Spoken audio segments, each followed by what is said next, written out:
Buenos días, en este video les vamos a presentar la sustentación al taller número 3 de bases de datos denominado GDB en ArcGIS Pro.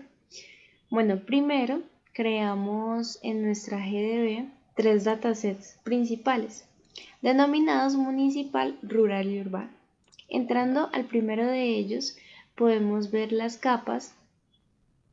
Tenemos áreas protegidas, condición amenaza, condición riesgo, perímetro municipal, de expansión y sistema vial. En áreas protegidas se requirió consultar el dominio para poder llenar la tabla de atributos y utilizamos la información de la CBC. Condición amenaza y riesgo, utilizamos los datos proporcionados por el docente y llenamos los atributos necesarios, al igual que en perímetro municipal y de expansión. Finalmente, en el sistema vial utilizamos las vías urbanas y las vías generales, pero en este caso, para que calzara la información, se editaron las geometrías. En este dataset creamos las diferentes relaciones entre las capas y ya ahora vamos a pasar al siguiente dataset. Bueno, para el siguiente dataset, que es el rural, contamos con tres capas, centros poblados, la cual fue fue creada con la información proporcionada. Luego encontramos los corregimientos, los cuales fue complementado con la información encontrada en el EOT del municipio de Restrepo encontrado en el ORGOD, en la página del ORGOD, donde se encuentran los planes de ordenamiento del departamento del Valle. Siguiendo con el perímetro rural, para este realizamos un preproceso a la capa de corregimientos, obteniendo así el perímetro de estos y obteniendo así la capa para la capa del perímetro rural.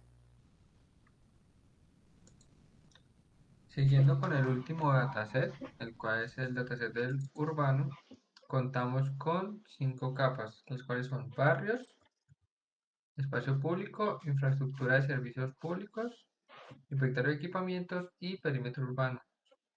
Las capas de barrio y el perímetro urbano ya se contaba con la información en la database de diagnóstico proporcionada por el ORBOT del municipio de Restrepo. Entonces lo único que se hizo fue migrar la información a esta. Seguido con lo que viene siendo los espacios públicos, en esta parte existían dos capas en la geodatabase, los cuales son los existentes y los propuestos, por lo que se procedió a unirlos y luego se migrar la información.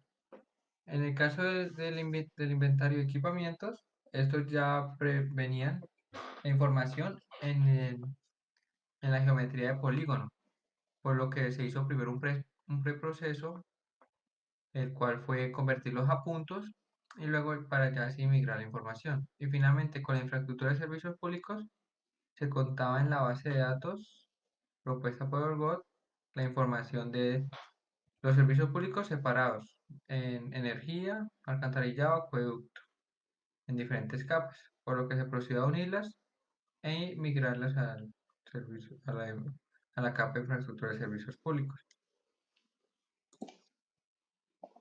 Vamos a continuar enseñando cada una de las salidas gráficas. Empezamos con la consulta número 1. Bueno, para este caso fue necesario encontrar el perímetro rural de Restrepo. Como en el caso anterior del dataset de rural, ya se tenía la capa de este perímetro. En este caso lo que se hizo fue pasar la información a un dataset denominado salidas y calcularle a este el área total. En este caso se obtuvo que el área del perímetro rural del Restrepo es de 32.802 hectáreas aproximadamente. Pasando a la siguiente. En la segunda consulta se nos pidió hallar el área en conflicto entre los municipios de Calima y Restrepo. Para este caso se Inicialmente se realizó una comparación del perímetro municipal reconocido por el IGAC y el reconocido por la alcaldía de Restrepo, obteniendo así ciertas diferencias. Esta capa resultante se analizó posteriormente con la capa el perímetro de Calima para así obtener la superposición de esta y encontrar la zona en conflicto, obteniendo que esta cuenta con un área de 1.406 hectáreas aproximadamente. La consulta número 3 propone lo que viene siendo encontrar los barrios que se encuentran por fuera del perímetro municipal. Para este caso, se procedió con un geoproceso, el cual es seleccionar los objetos por localización, por lo que se localizaron todos aquellos que estuvieron por fuera del perímetro urbano utilizando esta capa y la capa de barrios. Se encontró que hay 8 barrios que están por fuera, generando un total de 1.183 más o menos de hectáreas. Se, se estipula que estos barrios que están por fuera vienen siendo zona de expansión del perímetro urbano. Como consulta número 4, es muy similar a la anterior, la cual en este caso viene siendo son los predios que se encuentran por fuera del perímetro urbano. En este caso se encontraron que fueron 9 predios urbanos que están por fuera, generando un total de 985 hectáreas aproximadamente. Y para obtener este resultado se realizó de igual modo que el proceso que la consulta anterior. Bueno, para la consulta número 5 nos solicitaban los equipamientos dentro de una zona de influencia en el sistema vial a 100 metros. Dentro de la herramienta Buffer se seleccionó el sistema vial y se calculó el área de influencia a 100 metros. Y de una vez en este proceso se disolvió todas las geometrías para tener una única área de influencia. Seguidamente, por selección por localización, encontramos los equipamientos que estaban dentro de esta área de influencia y notamos que eran exactamente los 17 que contábamos en nuestra base de datos que podemos ver en la esquina inferior izquierda. Y allí podemos ver los nombres representados con etiquetas en los datos tabulares. Pasando a la consulta número 6, nos solicitan los predios en condición de amenaza y riesgo por inundación en la zona urbana. Aquí podemos ver que la consulta especificaba que tenía que estar en condición de amenaza y riesgo a la vez por el fenómeno de inundación. Entonces primero se identificó dónde se superponían estas dos capas y luego se identificaron los predios que cumplían con esta condición, como se puede ver en la salida gráfica. Pasando a la siguiente consulta, aquí podemos ver el porcentaje de los centros poblados en riesgo.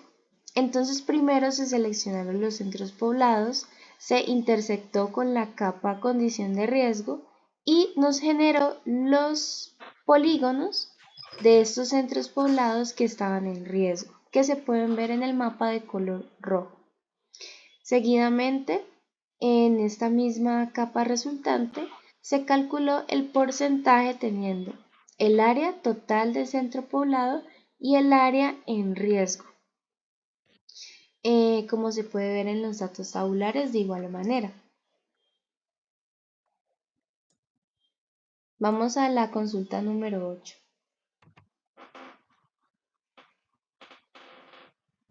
Bueno, en este caso se nos solicitaba la zona de expansión del municipio que estuviera construible y habitable. En este caso se realizó una superposición entre las capas de amenaza previamente filtrada para obtener solo las amenazas de nivel alto. En este caso se obtuvo que las zonas habitables del municipio, las zonas habitables de expansión del municipio cuentan con 157 hectáreas aproximadamente, representando un 0.48% del municipio. Pasando con la consulta número 9, nos propone la distancia que se encuentra de cada centro poblado al hospital del municipio de Restrepo. Para este caso, primeramente se convirtió los polígonos de los centros poblados a puntos para obtener la distancia desde el centroide, y seguido se utilizó un geoproceso llamado NIR, el cual nos calcula la distancia, en este caso desde los centros poblados al hospital, ya que previamente se había filtrado la capa de equipamientos para que solo apareciera la de hospital. En este caso se puede ver en los datos tabulares que el centro poblado más alejado del hospital es el San Salvador. Finalmente, con la última consulta, la consulta número 10, es muy similar a la anterior, la cual nos pide la distancia de cada centro poblado al colegio más cercano de cada uno de ellos. Para esto se utilizó la misma capa de equipamiento, sino que se filtró esta vez por tipo educativo. De igual modo, teniendo los centros poblados en formato punto, se calculó con el geoproceso NIR la distancia desde cada centro poblado al colegio más cercano. En este caso, en los datos tabulares se demuestra que igualmente el centro poblado más alejado viene siendo del colegio, viene siendo el centro poblado San Salvador. Bueno, eso fue todo. Muchísimas gracias por ver.